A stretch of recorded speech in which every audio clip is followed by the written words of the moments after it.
গাড়ির আকৃতি। ইব্রাহিম নবীর সামনে ফেরেশতারা তার বাবার পায়ের ভিতরে শিকল লাগাইয়া টানতে টানতে জাহান্নামে নিয়ে যাবে। ইব্রাহিম নবী বুঝতে পারবে না। আল্লাহু আকবার। তাহলে চিন্তা করে দেখেন, একজন নবী হইয়া তার বাবার সাথে কেমন ব্যবহার করলো। বাপ কাফের, তারপরেও বাবার ব্যাপারে আল্লাহ দরবারে হেদায়েতের দোয়া করে, বাবার সাথে গরম মেজাজ দেখায় না। আপনারা যারা এখানে বসা আছেন, জীবনে চলার পথে দুইটা বিষয় সবচেয়ে বেশি গুরুত্ব। এই দুইটা বিষয়কে মেনটেন করে চলতে হবে। এক নম্বরে মা, দুই নম্বরে বউ। মা আর বউ, এই দুইজন হলো বউ শাশুড়ি। বউ শাশুড়ির যুদ্ধ ঘরে ঘরে আছে নানা। ছোট্ট একটা পরামর্শ দিই, জীবনে কোনোদিন এটা মনে রাখবেন, যত বড় কুতুব হন, হেডামওয়ালা হন, জীবনে কোনোদিন মায়ের সামনে স্ত্রীর প্রশংসা বেশি করবেন না। আপনি তো আপনার মায়ের মাইন্ড বুঝেন, তার মানসিকতা আপনি বুঝেন না। আমি বুঝি না যে আমার বউয়ের প্রতি আমার মায়ের মানসিকতা কেমন, আমি বুঝি না। তা আপনিও তো বুঝেন যে আপনার স্ত্রীর প্রতি আপনার মায়ের চিন্তা চেতনা কেমন। যদি মনে করেন ঠেলাঠেলি আছে, কখনোই মায়ের সামনে স্ত্রীর প্রশংসা করবেন না। মহিলাদের একটা ন্যাচারালি অভ্যাস আছে, একজন আরেকজনকে সহ্য করতে পারে না। মা যদি বলে তোমার বউ ভালো না, বলবেন ঠিকই কইছেন, মোটেও ভালো না, ও একলা ভালো না, ওর মায়ও ভালো না। বাবাই কই, মায় কইবেন না ঠিকই, বলা আবার ঠিক আছে আমার পক্ষে, কথা ঠিক না বেঠিক? স্ত্রীকে বলে দিবেন, বেগম সাহেব তুমি কিছু মনে করো না, মায়ের একটু পাম বাইরে ভুলাইতে আছে, হয়ে গেল।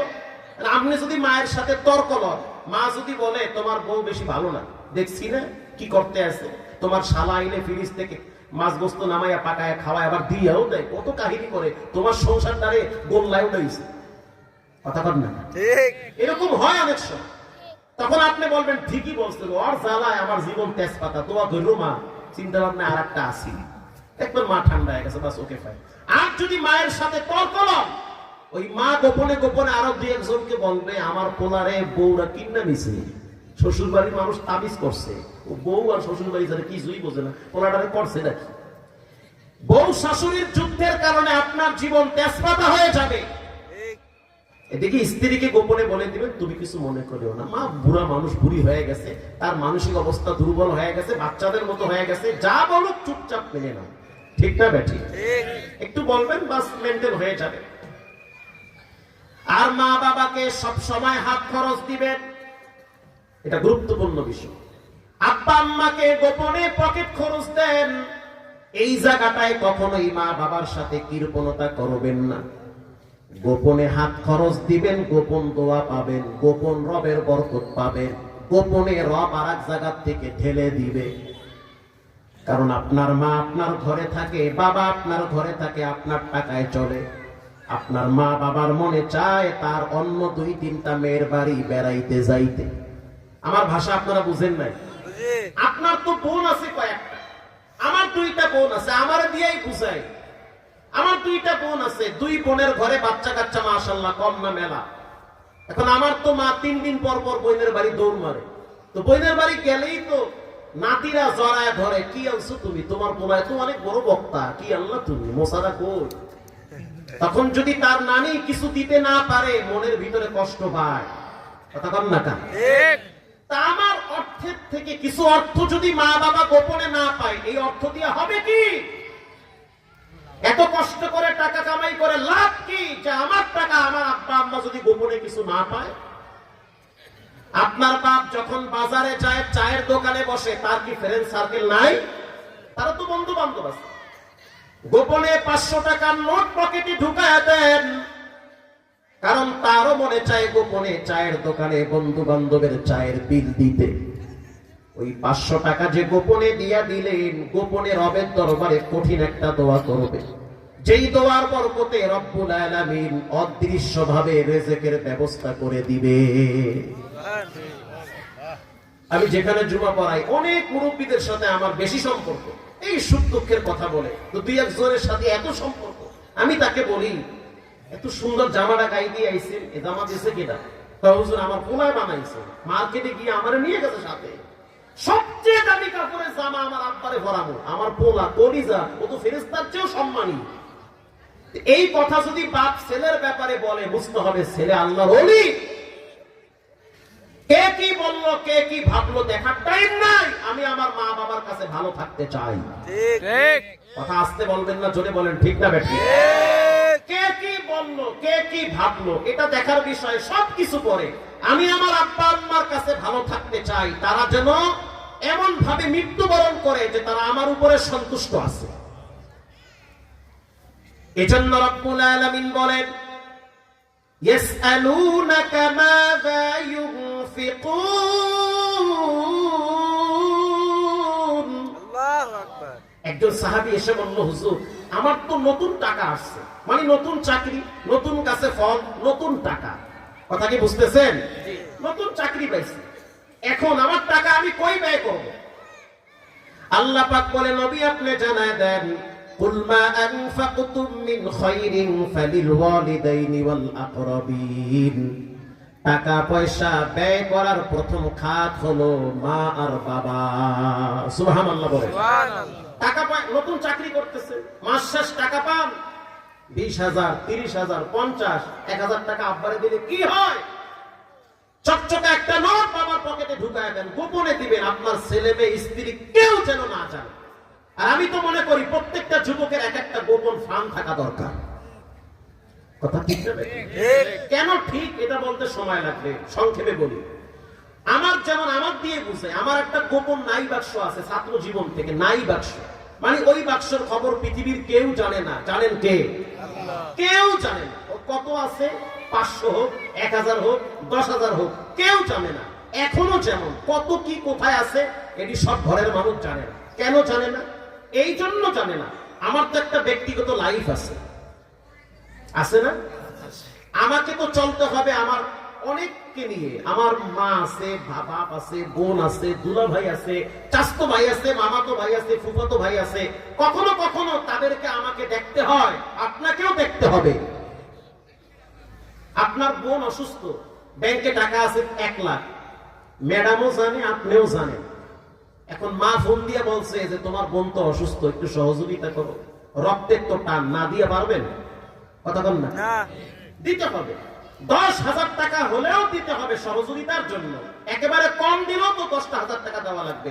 যদি শোনেন বোনটার বাচ্চা হইতেছে, কষ্ট হইতেছে, ওখানে সিজারে বাচ্চা হচ্ছে, বিভিন্ন আনুষঙ্গিক চার্জ আছে, দুলাভাই দুর্বল মানুষ, 1 লক্ষ টাকার থেকে 10,000 টাকা যে বোনকে দিলেন, এটা যদি ঘরের ম্যাডাম জানে, ঘরে তোলপাড় শুরু হবে। কথা বল না কা? ওই যে আরেকজন হাসতে আছে, তার মানে কথা ঠিক। আর যদি ম্যাডাম রে বলেন যে না আমি দেই নাই, তো 10,000 টাকা গেল কই? তুমি কি নতুন আর একটা সংসার পাতাইছো? তোমার কি আরো মাইয়া বোনা আছে? হ্যাঁ, আমগুলো কিন্তু সব করলা, তো 10,000 টাকা করছো কি? এই যে প্যারা, এই প্যারার কারণে অফিসারগিরি, জমিদারগিরি, হাজিগিরি সব শেষ। এটা একটা ভয়ঙ্কর প্যারা। তার চাইতে গোপনে কিছু আছে, গোপনেই থাক, গোপন ভাবে খরচ করবেন রিল্যাক্সে। চাচতো ভাইকে, মামাতো ভাইকে, ফুফাতো ভাইকে, চাচা অসুস্থ, বোন অসুস্থ, বোন জামাই অসুস্থ, ভাগনা ভাগ্নি অসুস্থ, দেন কিছু। দিতে গেলে এই যুগে ঘরের মানুষকে ঠিক রাখা যাবে না। এই বয়ান করলে তো মহিলারা আমার উপরে খেয়ে যায়, হুজুর কি করলেন আপনি? যা কামাইবে সবাই না আমারে দেবে, আমি হিসাব করে ঘর ভাড়া দেবো, হিসাব করে আরে বিড়ি খাওয়ার টাকা দেবো। কথা ঠিক না? ঠিক।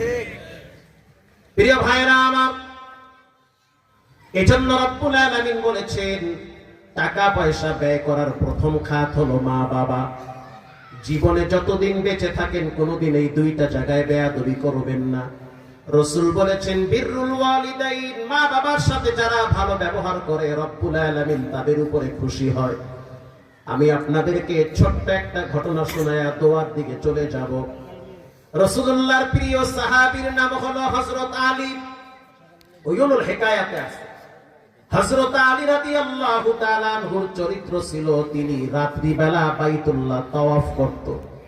যখন মানুষ ঘুমিয়ে যেত তখন তিনি নীরবে একা একা আল্লাহর ঘর তাওয়াফ করত। ঘটনাক্রমে একদিন তার সন্তান হযরত আলী রাদিয়াল্লাহু তাআলা আনহুর সন্তান হযরত হাসান রাদিয়াল্লাহু তাআলা আনহু, আলী রাদিয়াল্লাহু তাআলা আনহু, মানে তার বাবার সাথে তাওয়াফে গেল। যাওয়ার পরে যখন তাওয়াফ শুরু করবে তখন হযরত আলীর কানে একটা আওয়াজ আসতেছে, কান্নার আওয়াজ। হযরত আলী রাদিয়াল্লাহু তাআলা আনহু প্রশ্ন করলো, সন্তান কে কাঁদতেছে? নীরব এক চাপা কান্না। এই চাপা কান্নার ভিতরে অনেক কষ্ট লুকিত আছে। এক একজনের কান্নার ধরন এক এক রকম। হাসান রাদিয়াল্লাহু তাআলা আনহু বলল, বাবা আপনি তাওয়াফ করবেন না, আমি তার খোঁজে যাব। হযরত আলী বলতে আছে, তাওয়াফ পরে হবে, তার সংবাদ নাও, তার খোঁজ খবর লাগাও, সে কোথায় কাঁদে। হাসান রাদিয়াল্লাহু তাআলা আনহু খুঁজতে খুঁজতে গিয়া দেখলো মাকামে ইব্রাহিমের পিছনে ছোট্ট একটা জায়গা, সেখানে একজন যুবক সিজদায় পড়ে রবের দরবারে বাচ্চাদের মতো কাঁদতেছে আর বলতে আছে, আল্লাহ এমন কষ্টে রাখছেন, না পারি বলতে, না পারি সহ্য করতে। এমন কষ্টে আছি পৃথিবীর কেউ বুঝে না যে আমি কষ্টে আছি। আমার বোবা কান্না চিৎকারের আওয়াজ আপনার আরশে আজিমে তো পৌঁছে। আল্লাহ ও অশান্ত দিল শান্ত করার মালিক আল্লাহ, আপনি তো জানেন আমার জীবনে কি ঘটেছে। হাসান রাদিয়াল্লাহু তাআলা আনহু যুবকের ঘাড়ে হাত দিয়ে বলল, মাথা উঠাও, তোমাকে রাসূলুল্লাহর সাহাবী হযরত আলী ডাকতেছে। এবার সেই যুবক হযরত আলীর সামনে দাঁড়াইল। হযরত আলী প্রশ্ন করল, মা ইউবুকিকা ইয়া শাবাব, কি হয়েছে, কেন কাঁদো? যুবক বলতে আছে, নবীর সাহাবী আলী শুনে নেন, আমি এজন্য কাঁদতেছি, জীবনে একবার আমি বাবার সাথে বেয়াদবি করছি, বাবার বরদোয়া আমার জীবনে লাগছে। এমন কষ্টে আছি, না পারি বলতে, না পারি সহ্য করতে, নীরবে আমার জীবন তুষ হয়ে যাইতেছে।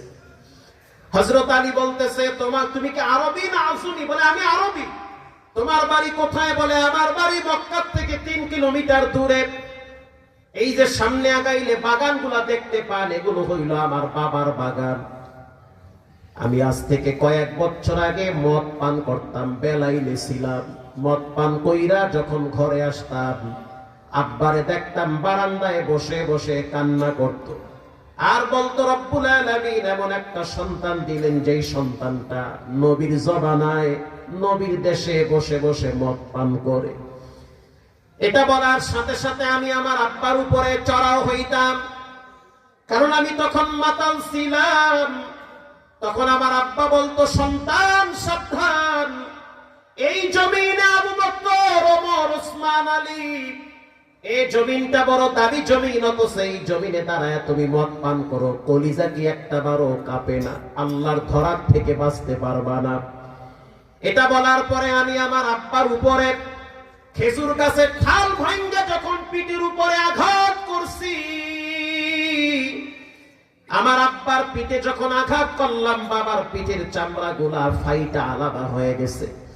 তখন আমার আব্বা বাইতুল্লাহর দিকে ফিরে চোখের পানি ছেড়ে দিয়ে বলেছিল, আল্লাহ যেই সন্তান শক্ত হাতে আমার পিঠে আঘাত করেছে, প্রহার করেছে, এই সন্তানকে তুমি এমন ভাবে মৃত্যুর আগে শাস্তি দিবা, যেই শাস্তি পৃথিবীর মানুষ যেন না দেখে। আল্লাহু আকবার।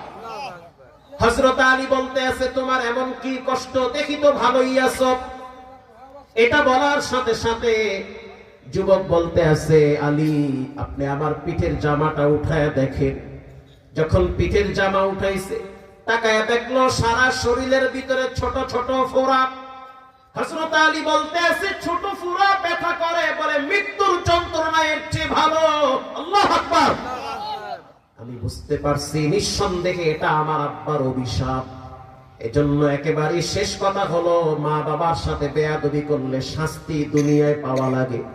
আজ থেকে পাক্কা নিয়ত করে নেন রে যুবক ভাইয়েরা আমার, যতদিন বেঁচে থাকবেন জীবনে নামাজ ছাড়বেন না, হারাম খাবেন না, আব্বা আম্মার সাথে বেয়াদবি করবেন না, মুরব্বীদের সাথে খারাপ ব্যবহার করবেন না। দিলটা যদি ভালো থাকে, তওবার নিয়াইতে দুইটা হাত আল্লাহকে দেখায় দান। নারে তাকবীর। আল্লাহ এই হাতগুলা কবুল করে নেন। জীবনে একবার বাইতুল্লাহর কালো গিলাফের সাথে লাগায় দেন। আল্লাহ নবীজির রওজার পাশে দাঁড়ায়া জীবনে একবার সালাম দেওয়ার তৌফিক দান করেন, বলেন আমিন। রঙ্গে তাকওয়া, রঙ্গে সিদ্দিক, রঙ্গে দিন।